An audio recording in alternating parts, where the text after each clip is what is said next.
Hello everybody and welcome to the Hub, the series of webinars that's run by the AQR. I'm Ken Parker and for my sins I've been asked to organise and be the anchorman for these sessions. Today's webinar is about ethnography and how it links in with anthropology. Yes, it's Ology City today. So I'm absolutely delighted to have Gillian Thomas sitting next to me and she'll be leading the session. Gillian is an independent consultant but she doubles up as a tutor in business anthropology at the University of Manchester. So who could be better qualified for this session? The webinar is going to last around 20 to 30 minutes. We'd love you to send comments and questions through as we go along, and Gillian has kindly agreed to reply to them within the next working day or two. So, without further ado, I'm going to pass over to Gillian.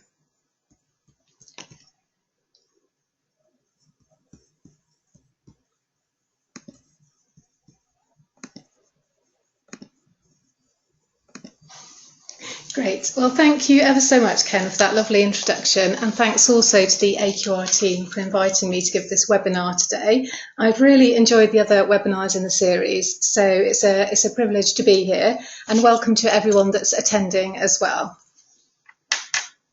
Okay, well, in terms of the content of my talk, I'm going to start off and let you know a little bit about myself, then I'm going to talk about anthropology in general, then anthropology in business, qualitative research and anthropology, and I'm going to finish up with 3 areas of theory that I feel are most useful to qualitative researchers. So I hope you'll find all that relevant. My overall premise is that if you're a jobbing qualitative researcher, you are actually an anthropologist too.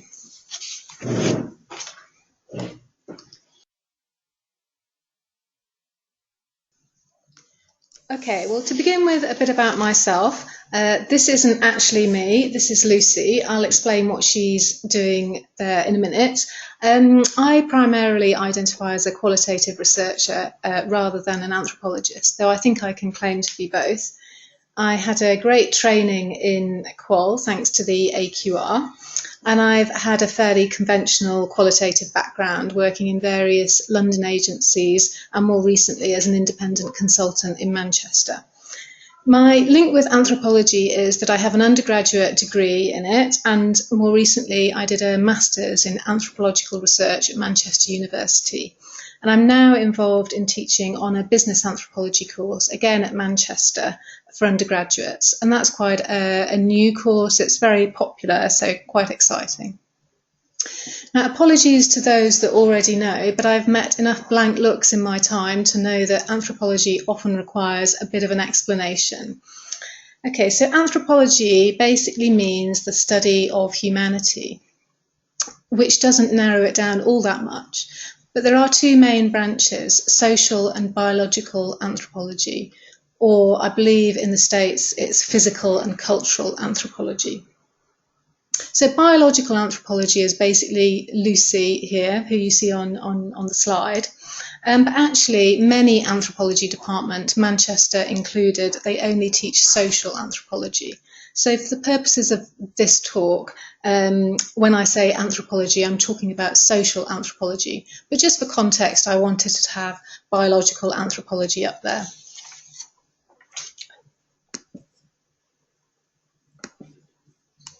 Okay, so social anthropology. What is social anthropology? Well, again, there are various different branches: kinship, religion, economics, material culture. The material culture side is particularly relevant for qualitative researchers, and I'll return to that later. This is a kinship diagram that anthropologists use. Basically, it's kind of different cultures vary a lot in terms of family organisation around the world, and also throughout history as well, and particularly in terms of who you can and can't marry. So in some cultures you can't marry your cousin, and in other cultures you have to. But more broadly, anthropology is a relatively new discipline. It has its roots in the early 20th century, and typically it involved white men going to exotic locations for extended periods of time. Now, I probably don't need to point out there are lots of kind of issues with that, and lots of things have changed, as I'll go on to explain. But the basic kind of idea of immersing yourself in a culture, that really has stayed the same. Okay, so what does modern anthropology look like? Well, anthropologists themselves come from a far wider range of backgrounds. They're just as likely to study urban cultures as hunter-gatherers. There's increasing interest in consumption and business organisation. Places such as Wall Street and Silicon Valley have been used as field sites. And there are more applied anthropologists working in business and other organisations. So the picture at the bottom there, again, it's not me, it's someone called Genevieve Bell. She's probably the best known corporate anthropologist, and she works for Intel in the States. So I believe she is actually Australian. Okay, I've managed to get this far without using the word ethnography, which is quite an achievement because the word seems to be everywhere, at least in industry. But what is ethnography?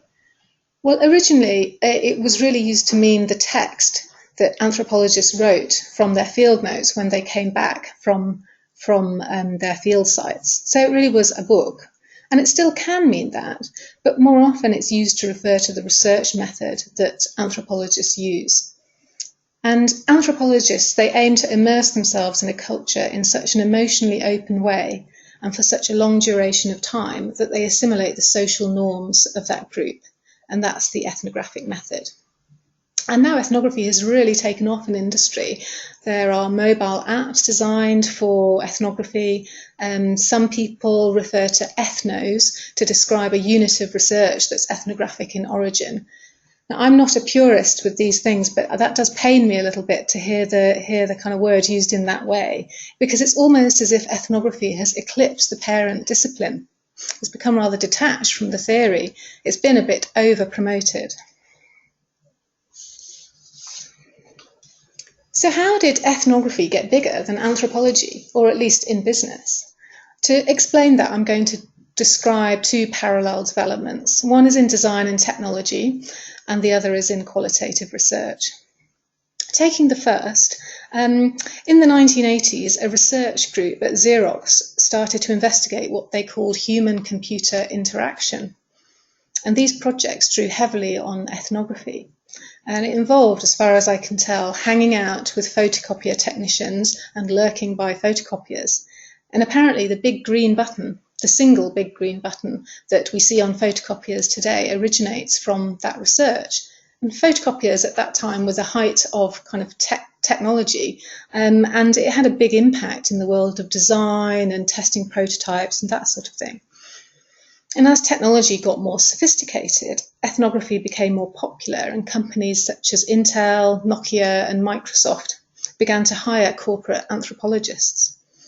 So in a way, ethnography bypassed the rather mundane world of market research and entered business through design, technology, strategy, and user experience.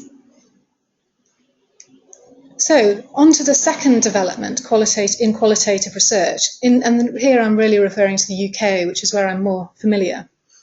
Here, ethnography remained rather separate from the general world of qualitative research, particularly in the lower tech sectors such as retail, FMCG, government and social research and so on, which is where I started out.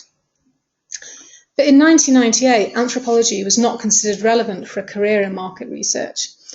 I know because I was rejected from the Market Research Society on this basis.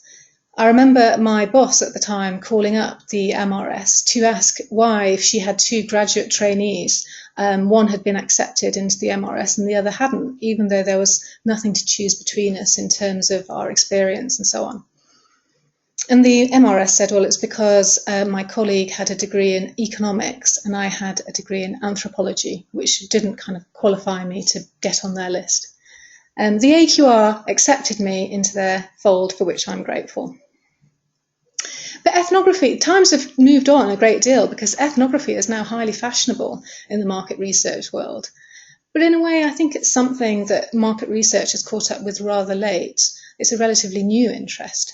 And I don't think anthropology is well integrated into qualitative research, and it's certainly not well regulated in terms of guidelines or training. And we've ended up with a situation where online apps are described as ethnographic, whereas more conventional qualitative methods such as focus groups and in-depth interviews are not. Whereas in my view, the exact opposite is true. Okay, so what makes ethnography different? Well, my view is not a lot actually, but there are two common claims. The first is to do with duration and the other is to do with authenticity. And I'm going to argue that the first claim has more validity than the second. But taking the first, ethnography cannot be done quickly. To gain a PhD in anthropology, you have to spend at least a year in the field, and then you have to spend a year writing up, and academics agree on that. And if that's the benchmark, I'd say that pretty much all corporate projects claiming to be ethnographic fall short of that. And if you want to read a far more in-depth discussion on that issue, look up Daniel Miller's interview with Ethnography Matters, because that looks at that issue in more depth. But just from my own point of view, I don't know a single project that has lasted that long that's been sponsored by industry. And if you know of one, please let me know. There is a questions facility after the webinar. That said, I think there's loads of scope for industry to get more involved in sponsoring PhD students in the field and getting really good quality research, and I don't think that happens enough. But at the moment, I think corporately sponsored ethnographic projects involved an expedient compromise in terms of duration, and I'm comfortable with that compromise as long as it's acknowledged. But I'm imagining there might be some of you who are thinking, well, if you take all my research in aggregate, all those kind of field trips up north doing groups or days doing in-depth interviews, maybe you have spent a year in the field, or maybe, those of you who've been doing it a long time, you might have spent 2 or even more. But it's not just about duration, it's also about the type of relationship the research is aiming to form. So ethnographers aim to go into a community and build relationships with people, seeing and talking to the same people over and over again. But actually, sometimes this happens in qualitative research as well. If you're unfortunate enough to have a lot of professional respondents on your books, then you might actually be seeing and talking to the same people over and over again. So that is generally not considered a good thing. But back to the point about duration. What happens when PhD students come back from their year in the field? Well, they might get a job, they might go into applied anthropology, they might go into business, they might go into something completely different, but they might get a job in a university department. They still do field work, but it's likely to look much more diverse. Perhaps they've made friends in their PhD field sites, they keep in touch, they go back on official or unofficial visits, they use social media to keep in touch.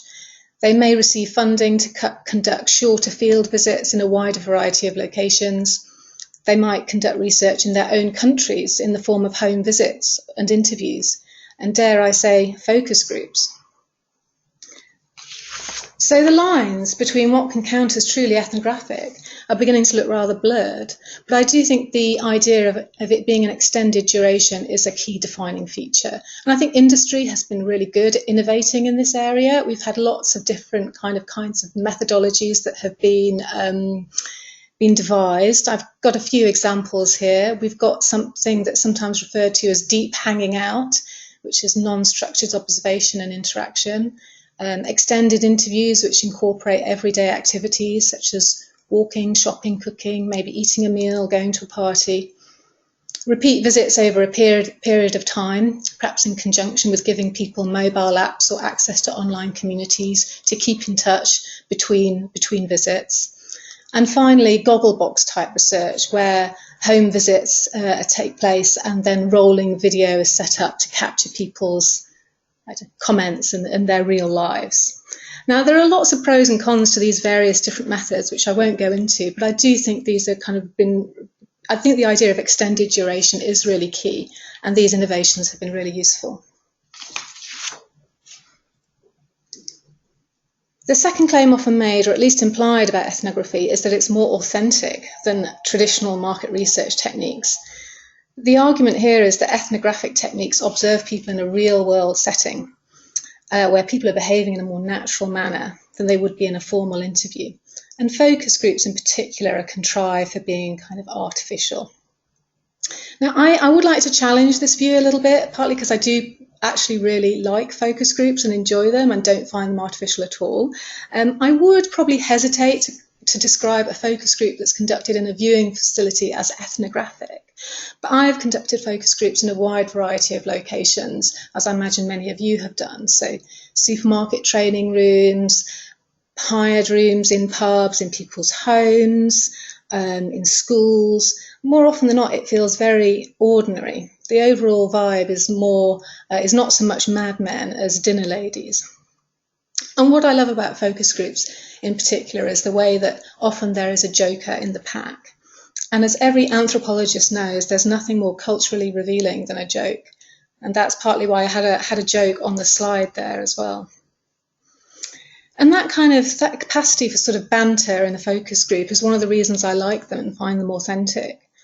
But authentic is the wrong word, I think. I find them moving. And if you're doing it repeatedly over a whole career, as many of us have done and are doing, then it changes you as a person. It makes you like an anthropologist.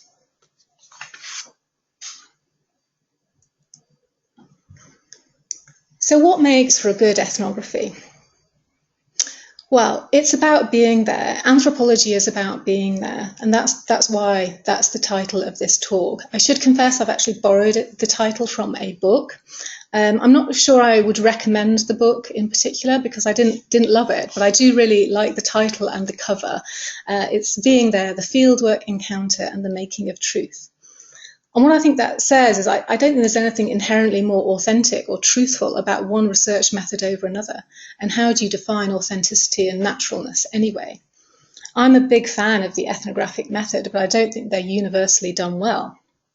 When ethnographic techniques are done badly, they can actually feel quite intrusive because they can go on for ages.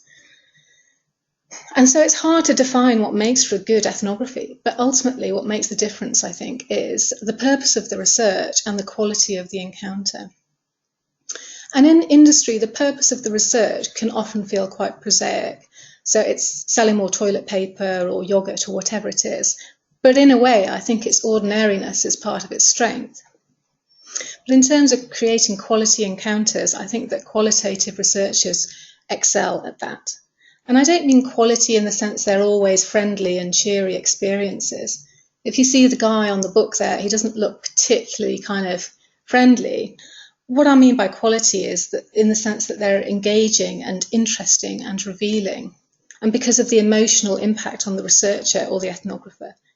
And I think that qualitative researchers are particularly in tune with that emotional impact because of the way we're trained, and also because of the way we are prepared to travel to really unglamorous places, as well as the glamorous ones, and find them extraordinary.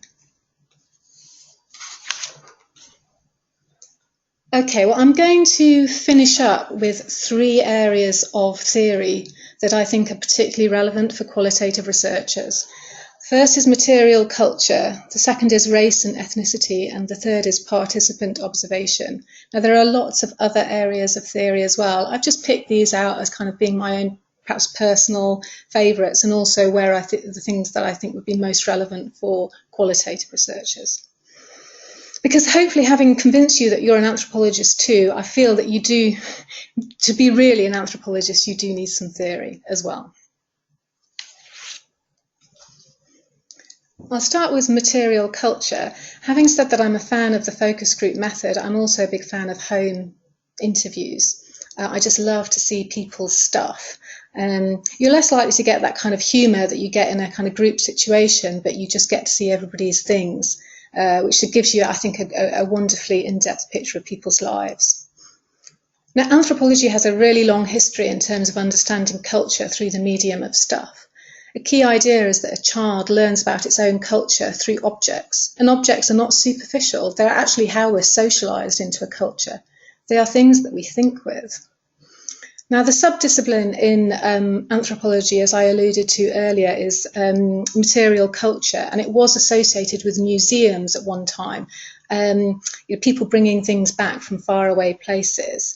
Now, that's kind of considered a bit old-fashioned and not to say controversial now, but actually the discipline has had a bit of a revival recently through an association with the academic Daniel Miller, who's at UCL, and he's associated in particular with theories of shopping and consumption. Now, he's really brilliant. I very much recommend you look him up, but I won't talk any further about this because I think if you're interested in this area, all you need to do is listen to Jim Mott's webinar on the subject, which he gave to the AQR a couple of months ago. It's called Making the Material Matter, and I believe it's on the AQR website. I've also signposted a couple of other social scientists who are my favourite thinkers in the area. So we've got Pierre Bourdieu, who probably won't come as a surprise to anyone who's studied the social sciences, and also someone called Elizabeth. She's Shove rather than Shove, I think. But one of the things I particularly like about Elizabeth Shove is the way she looks at recent history and how it relates to changing patterns of consumption. So 50 years ago, people generally took a weekly bath, whereas nowadays they're more likely to take a daily shower. So technology was part of that change, but it wasn't just technology, it was a cultural shift. How did that happen? I won't tell you, you just look her up, read her book, she's really interesting. Okay, another key area of theory is race and ethnicity. I'm not going to dwell too much on this because it's not my specialist area. It's quite easy to trip up in this area, but I think it could be the topic for a further AQR webinar. I certainly would be very interested. I don't think the industry has been particularly strong on this area in the past. And I just wanted to highlight it because if you want to know a bit around the theory of race and ethnicity, there is no better discipline than anthropology, really, particularly in terms of the relationship between the researcher and the researched. And whilst we say respondents, an anthropologist would say informants, they could hardly make it seem more sinister. But the reason that they use that is partly to do with this, it's partly a reference to this key question of who can speak for whom. Do you have to be an insider to fully understand a culture, or does being an outsider actually give you a fresh perspective? This debate is so well worn in the social sciences, it's actually seen as a bit hackneyed, but I don't think it's really talked about enough in business. Whoever gets put on the project is whoever's diary is free. So it's all quite practical, but I think we could do a bit better than that in terms of understanding the impact the identity of the researcher has on the research. Because if the emotional impact on the researcher is part of the knowledge we're creating, then their identity is very important. Not just in terms of race and ethnicity, but also a whole other load of factors as well.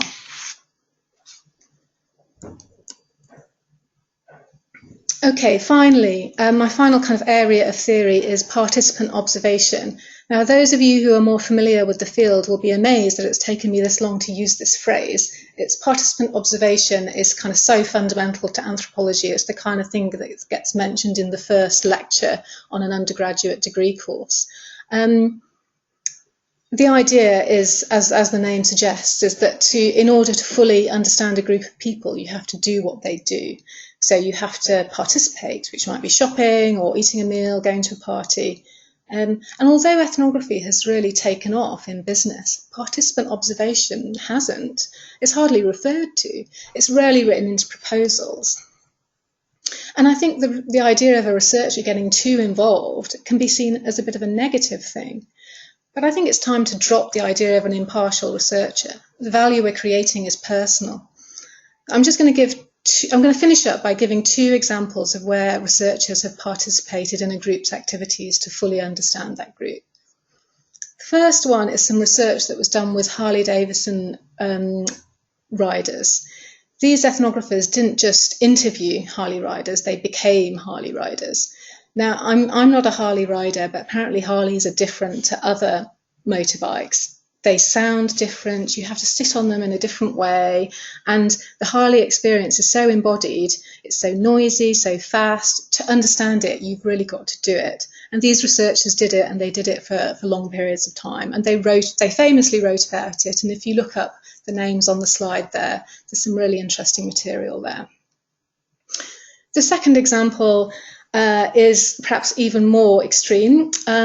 This is a US ethnographer who joined a sadomasochistic community in order to fully understand them. Now, it wasn't like she just went once or twice. She spent about 4 years going to these meetings and participating in their activities. That's dedication. So if your search engine will let you, Google Stacey Newmar. She isn't overly complimentary, actually, about the people she was with. She describes them as often being rather overweight and socially awkward. But I just wanted to use that example to show how dedicated anthropologists are to the idea of participation. And that's something I think qualitative researchers could definitely learn from. And if that's not too off-putting a note to end on, I am going to close there and hand you back to Ken. But thank you very much for coming and listening. Thank you, Gillian. That's fascinating, and thanks very much for ploughing through and onwards when the gremlins were trying to get at us. As I mentioned earlier, if you've got questions or comments, please send them in, and Gillian will reply in the next day or two. If you'd like to hear this webinar, I'm not sure we want to hear it again, but because of the noise problems we had, but we'll hopefully overcome that anyway. But if you want to hear it again, or if you have a colleague or client that might be interested, we'll be putting it on the AQR website in a couple of weeks' time. Before I leave, I'd just like to draw your attention to an AQR membership survey that's going to be emailed to all members next week. Now, I know we're all qualies, but hey, this is market research, and if we can't get 100% response rate, well. So please complete it, and let's be proud of ourselves. And while I'm at it, 10th of February is the AQR Not the Christmas Party at the Ivy. If you're going along, then that'll be great. I look forward to seeing you there. So thank you once again, Gillian, and thank you, every one of you, for persevering and being with us and for attending. Thank you. Bye-bye for now.